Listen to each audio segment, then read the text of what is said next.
चल रही है आप सबकी? प्रैक्टिस करते रहना। तेजस वाले बैच में हो सभी? कितने हैं हाथ उठाना? ऑलमोस्ट सभी है। चलिए देखो, मेन क्या है ना कि मैं आज भी बोला था उसमें, कभी अपने जीवन में ये मत रखना कि मैं इस बैच की तैयारी करता हूं या इस एग्जाम की तैयारी करता हूं तो मैं यही पढ़ूंगा। ये अपने अंदर कभी मत रखना। हमेशा एक चीज देखना कि अगर अंग्रेजी पढ़ता हूं, अगर मैंने ईमानदारी से अंग्रेजी पढ़ा है, तो चाहे वो एग्जाम सीजीएल का हो, सीपीओ का हो, सीएचएसएल का हो, एमटीएस का हो या बैंक का हो, किसी भी एग्जाम का हो, मेरे से क्वेश्चन बचना नहीं चाहिए, क्योंकि आपके पास इतना वक्त नहीं है। मैं क्या बोला हूं? एक बात बताओ, पढ़ने के लिए जन्म थोड़े हुआ है। वो तो जन्म मतलब लाइफ, पढ़ाई ही लाइफ नहीं है। सीखना एक अलग चीज है, लेकिन एग्जाम देना, नौकरी पाने के लिए जन्म नहीं है। हाँ, हमारे जीवन में एक नौकरी का होना एक पार्ट है, तो उस पार्ट को हम पूरा करने के लिए हम पढ़ाई करते हैं। लेकिन इसका कतई ये मतलब नहीं है कि अब जीवन भर पढ़ते जाओ। नौकरी लगी 40 साल पे, बुढ़ापे 35 साल में नौकरी, क्या करोगे नौकरी करके? कोई फायदा होगा? तो इसीलिए सब कहां रुका था? जल्दी बैठो जल्दी। तो रुका है, पीछे जाओ। एक तो आता है लेट से, बीच में खड़ा हो गया। पीछे जाओ। रास्ते में खड़ा होकर जाम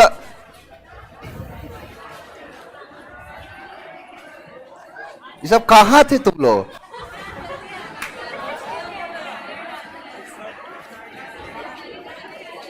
जल्दी बैठो, जल्दी जल्दी जल्दी चलो।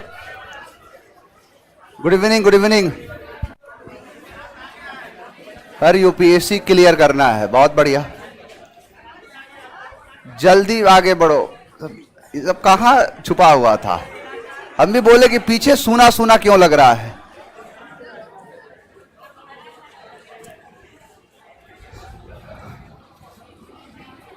चलिए,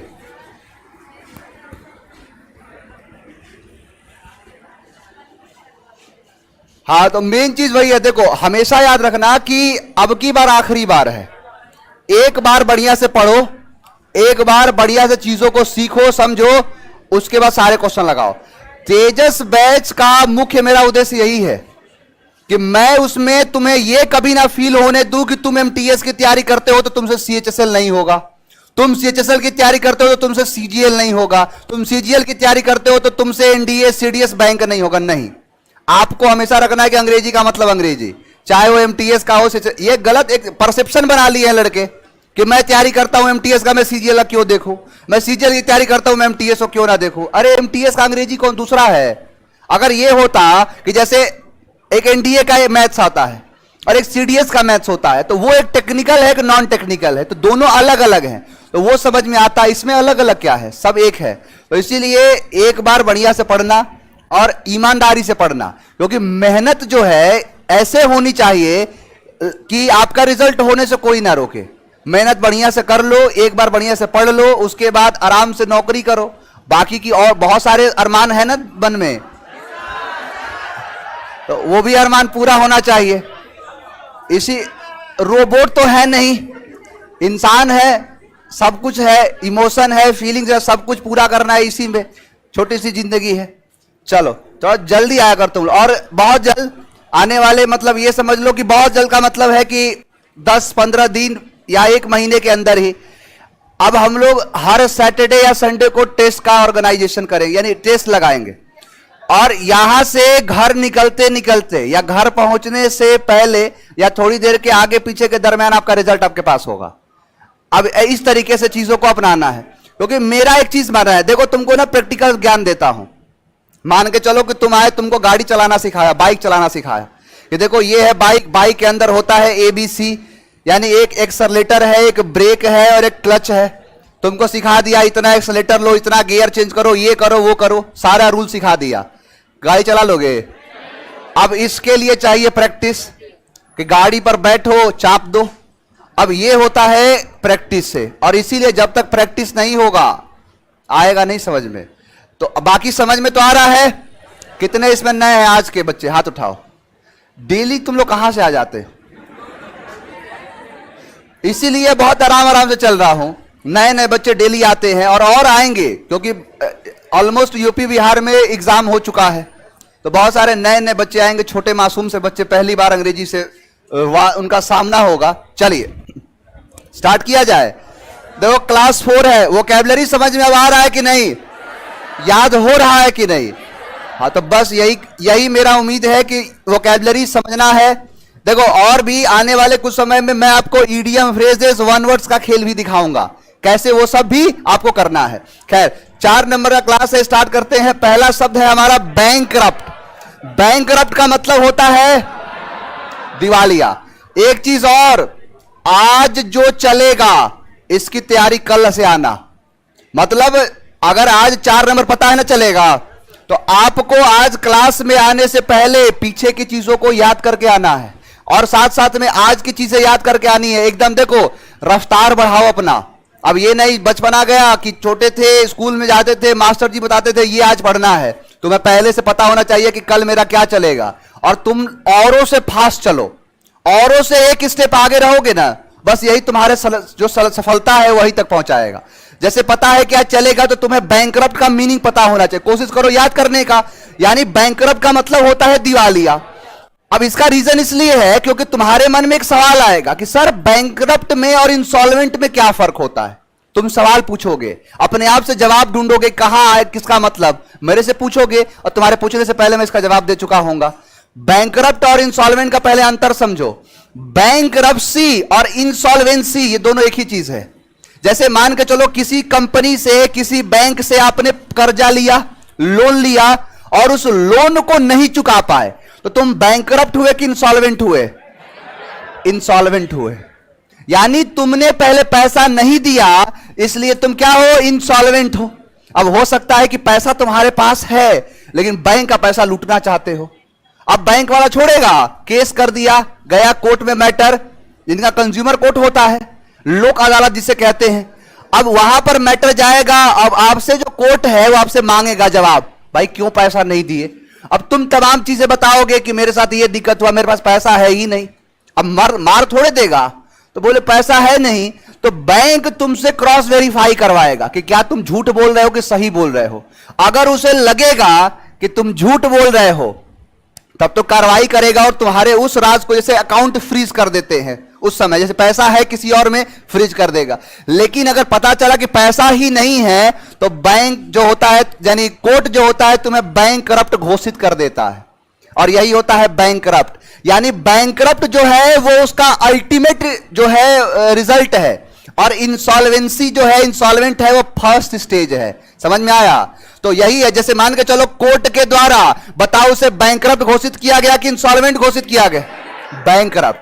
तो यही जो बेसिक चीजें हैं, इन छोटे छोटे चीजों से एग्जाम जो बड़े लेवल का होता है वो निकलता है। तो बैंकरप्ट का मतलब होता है दिवालिया। अब बैंकरप्ट में इंसॉल्वेंट में अंतर क्लियर हुआ?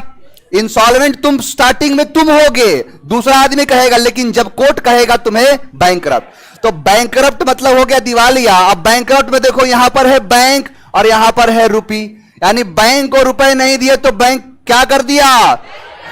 बैंकरप्ट बना दिया, कोर्ट के द्वारा बैंकरप्ट बना दिया। तो यानी बैंक को रुपए नहीं दिए तो क्या हो गए? बैंकरप्ट हो गए, दिवालिया हो गए। वही कहलाता है बैंकरप्ट, इंसॉल्वेंट। नेक्स्ट वर्ड है बैरन। बैरन का मतलब बंजर। एसएससी का, हाँ एरिड, एसएससी का कोई एग्जाम नहीं है जिसमें ये क्वेश्चन ना पूछा हो। हर साल क्वेश्चन पूछता है ये, और या तो ऑप्शन में रहेगा नहीं तो क्वेश्चन में रहेगा। और इसका जो जिससे मेल कराता है वो है फर्टाइल, जो फर्टाइल के लिए दिखाता है। इनफर्टाइल और फर्टाइल से, जैसे एंटोनिम पूछेगा फर्टाइल कर देगा, और सिनोनिम पूछेगा इनफर्टाइल कर देगा। तो ये बड़ा फेमस वर्ड है। तो बैरन का मतलब होता है बंजर, यानी जहां पर जैसे कोई अनाज ना उग पाए उसे कहते हैं बैरन, यानी जो बंजर है। जैसे जमीन बंजर हो जाता है, रेगिस्तान में जाके तुम खेती कर रहे हो, गेहूं बो रहे हो, होगा?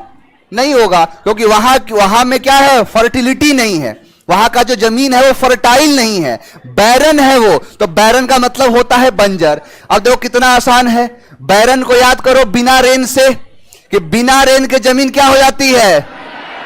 बैरन हो जाती है। यानी बिना रेन का जो जमीन होता है वो बैरन हो जाता है, बंजर हो जाता है। तो यही क्या हो जाएगा? बंजर। देखो सिनोनिम में है इनफर्टाइल और एंटोनिम में है फर्टाइल। एरिड हो जाएगा, इसका सिनोनिम कराया हूं मैं। तो बैरन मतलब क्या हो जाएगा? बंजर। नेक्स्ट वर्ड है बॉडी। बॉडी का मतलब होता है अश्लील, इंडिसेंट है, अश्लील को दिखाता है। देखो आप इंडिसेंट पूछेगा लेकिन ऑप्शन में देगा बॉडी, तो बॉडी का मतलब होता है अश्लील, इंडिसेंट को दिखाता है। अब बॉडी को याद करो, बॉडी से मान के चलो कोई व्यक्ति बॉडी बना लिया, बढ़िया सिक्स पैक बना के, अब बिना टी शर्ट का आ गया पढ़ने, यहां से बैठने देंगे उसको? यानी उसकी हरकतें कैसी है? अश्लील है। यानी बॉडी दिखा रहा है, कैसा है वो? बॉडी है, अश्लील है, वही होता है इंडिसेंट, बॉडी कहते हैं। तो बॉडी, बॉडी कोई बॉडी बना के क्या बन गया है? बॉडी हो गया है, अश्लील हो गया है। नेक्स्ट वर्ड है बिलाइन। बिलाइन का मतलब होता है सीधी रेखा, है सीधी रेखा में, जैसे कोई नहीं क्वेश्चन बोला सीधी रेखा में कोई एक जहाज उड़ती है, तो वही है बी लाइन। तो बी लाइन का मतलब होता है सीधी रेखा, स्ट्रेट वे या स्ट्रेट लाइन को कहते हैं बी लाइन। देखो बी का मतलब होना और लाइन का मतलब है कतार, यानी सीधा।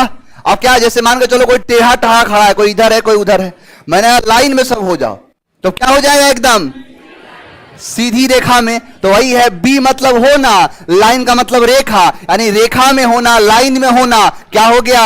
बिलाइन हो गया, यानी सीधा रेखा हो गया, स्ट्रेट वे हो गया। नेक्स्ट वर्ड है आपका बिगल।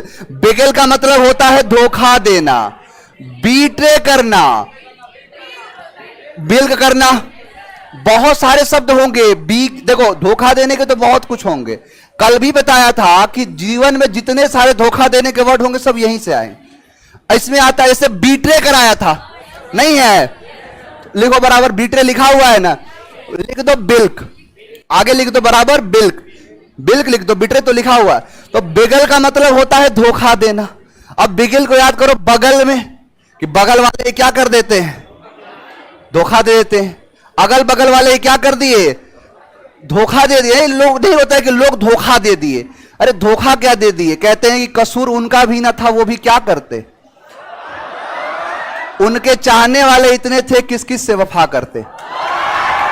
वही है कि अगल बगल धोखा दे देते हैं, बगल वाला ही तो धोखा दे देता है, पास रहता है पता ही नहीं चलता। तो वही है बिगल, बगल, बगल वाले क्या कर देते हैं?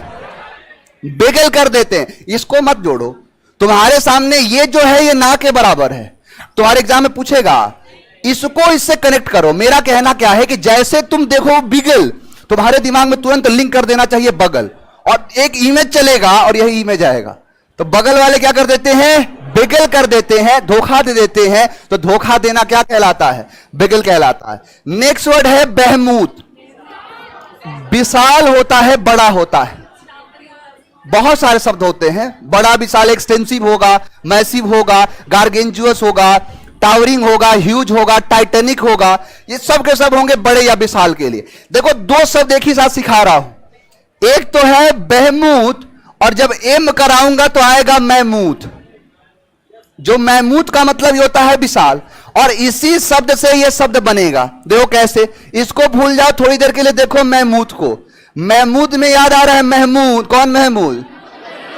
गजनवी। 998 वाली घटना कि जब महमूद गजनवी भारत पर 17 बार आक्रमण किया, और सबसे खतरनाक 16वां आक्रमण सोमनाथ मंदिर।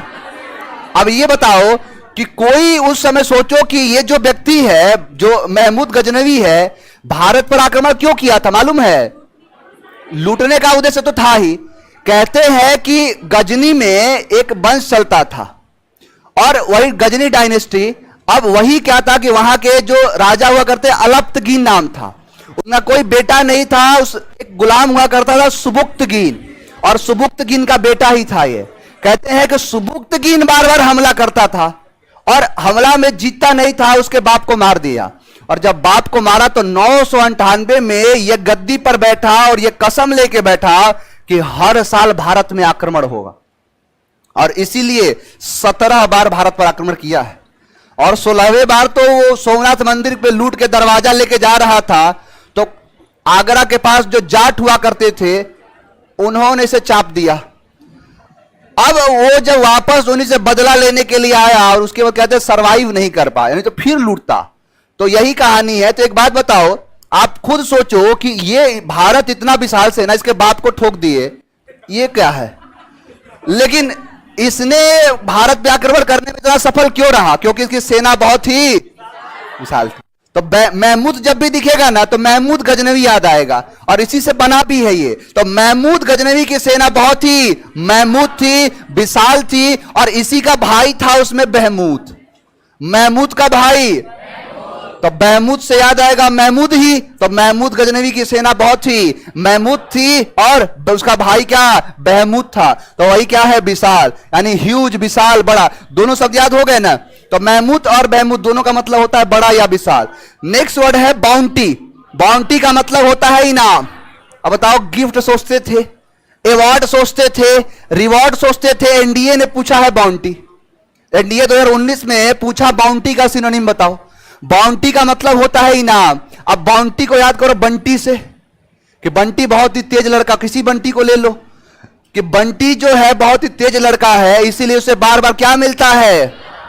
इनाम मिलता है, बाउंटी मिलता है। यानी बार बार बंटी को बाउंटी मिलता है, इनाम मिलता है, गिफ्ट मिलता है। तो बाउंटी का मतलब हो जाएगा इनाम। नेक्स्ट वर्ड है बिलेटेड। बिलेटेड का मतलब होता है देर करके। जैसे आप नहीं बोलते हो किसी का जन्मदिन भूल गए, तो बोलते हो बिलेटेड हैप्पी बर्थडे, यानी आपने तो उससे बर्थडे विश किया लेकिन बिलेटेड, देर से। तो इसमें सीधा लगा ही क्या है? देखो, बी का मतलब होना और लेट का मतलब देर। जब देर हो जाता है तो क्या कहते हो? Belated happy birthday.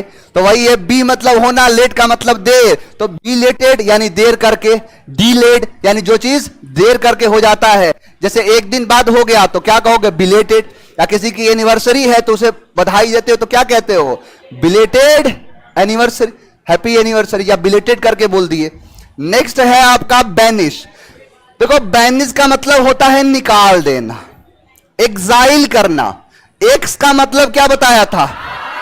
जिसके साथ एक्स लग गया, समझ लो, बाहर के लिए बात कर। बहुत सारे शब्द आते हैं, एग्जिबिट, एग्जीबिशन आता है। आप देखोगे तो ऐसे देखो, हर रूम के कोने कोने पर लगा है क्या? एग्जॉस्ट। वो क्या करता है? बाहर फेंकता। तो एक्स का मतलब ही होता है बाहर। तो वही है, बैनिश का मतलब होता है एग्जाइल कर देना, निकाल देना। जैसे नहीं होता कि समाज में कई लोग को बैनिश कर दिया जाता है कि तुम समाज के साथ अच्छा नहीं किए हो, तो वही क्या कर देना? बाहर निकाल देना।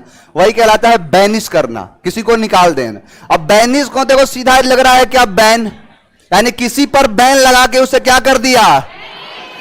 बैनिश कर दिया, कि तुम पर बैन लगाया गया, तुम जाओ यहां से। या फिर इसके लिए और भी होता है, जैसे मान के चलो कि कोई, भारत नहीं देखते होगी, पाकिस्तान जब मन तब किसी चीज पर बोलता है कि ना ये बाइकआउट करो, बाइकआउट करो, नहीं करने लगता है।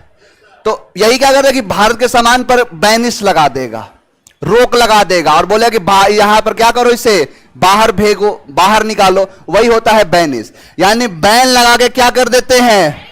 बैनिश कर देते हैं, निकाल देते हैं। किसी चीज पर बैन लगा के बैनिश कर दिया, एक्साइल कर दिया, निकाल दिया। नेक्स्ट वर्ड है बिलिटिल। बिलिटिल का मतलब होता है नीचा दिखाना। बिलिटिल का मतलब होता है अबेस करना। दो शब्द कराया था, एक था अबैश, अबेस, और एक था अबैश, ASH, याद है ना? एक शर्मिंदा करना और एक नीचा दिखाना।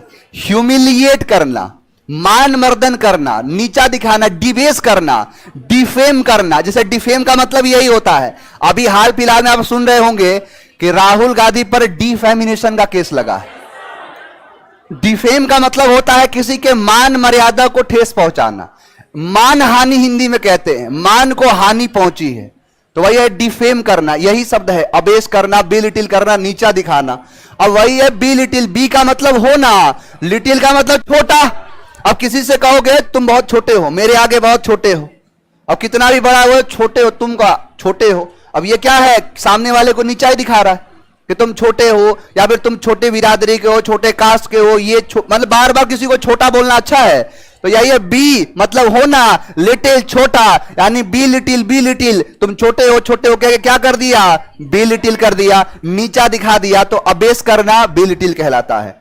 चलो आओ बताओ, बैंकरप्ट, बहुत बढ़िया तैयारी। बैरन, बॉडी, बी लाइन, सीधी रेखा। बिगल, बगल वाले धोखा दे देते।